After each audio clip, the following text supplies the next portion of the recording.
Namaskar, Jai Shri Krishna. Enlightening text 28 and text 29 of chapter 8, prayers by Queen Kunti and Pariksit saved of first canto creation of Srimad Bhagavatam. Text 28. Manne tvam kalmishanam nadi nidhanam vibhum samama charantam sarvatra bhutanam yanmi thaha kaliha. My Lord, I consider your Lordship to be eternal time, the supreme controller without beginning and end, the all-pervasive one. In distributing your mercy, you are equal to everyone. The dissensions between living beings are due to social intercourse. Kunti Devi knew that Krishna was neither her nephew nor an ordinary family member of her paternal house. She knew perfectly well that Krishna is the primeval Lord who lives in everyone's heart as the Super Soul Paramatma. Another name of the Paramatma feature of the Lord is Kal or eternal time. Eternal time is the witness of all our actions, good and bad, and thus resultant reactions are destined by Him. It is no use saying that we do not know why and for what we are suffering. We may forget the misdeed for which we may suffer at this present moment, but we must remember that Paramatma is our constant companion and therefore He knows everything, past, present and future. And because the Paramatma feature of Lord Krishna destines all actions and reactions, He is the supreme controller also. Without His sanction, not a blade of grass can move. The living beings are given as much freedom as they deserve, and misuse of that freedom is the cause of suffering. The devotees of the Lord do not misuse their freedom and therefore they are the good sons of the Lord. Others who misuse freedom are put into miseries destined by the eternal Kal. The Kal offers the conditioned souls both happiness and miseries. It is all predestined by eternal time. As we have miseries uncalled for, so we may have happiness also without being asked for. They are all predestined by Kal. No one is therefore either an enemy or friend of the Lord. Everyone is enjoying and suffering the result of his own destiny. This destiny is made by the living beings in course of social intercourse. Everyone here wants to lord it over the material nature, and thus everyone creates his own destiny under the supervision of the Supreme Lord. He is all-pervading and therefore He can see everyone's activities. And because the Lord has no beginning or end, He is known also as the eternal time Kal. Text 29.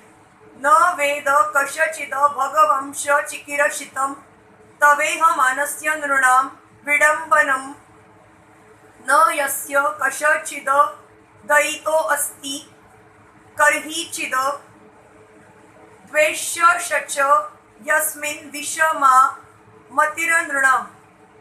O Lord, no one can understand your transcendent pastimes which appear to be human and are so misleading. You have no specific object of favor, nor do you have any object of envy. People only imagine that you are partial. The Lord's mercy upon the fallen souls is equally distributed. He has no one as the specific object of hostility. The very conception of the personality of Godhead as a human being is misleading. His pastimes appear to be exactly like a human being's, but actually they are transcendental and without any tinge of material contamination. He is undoubtedly known as partial to his pure devotees, but in fact he is never partial, as much as the sun is never partial to anyone. By utilizing the sun rays, sometimes even the stones become valuable, whereas a blind man cannot see the sun, although there are enough sun rays before him. Darkness and light are two opposite conceptions, but this does not mean that the sun is partial in distributing its rays. The sun rays are open to everyone, but the capacities of the receptacles differ. Foolish people think that devotional service is flattering the Lord to get special mercy. Actually, the pure devotees who are engaged in the transcendental loving service of the Lord are not a mercantile community.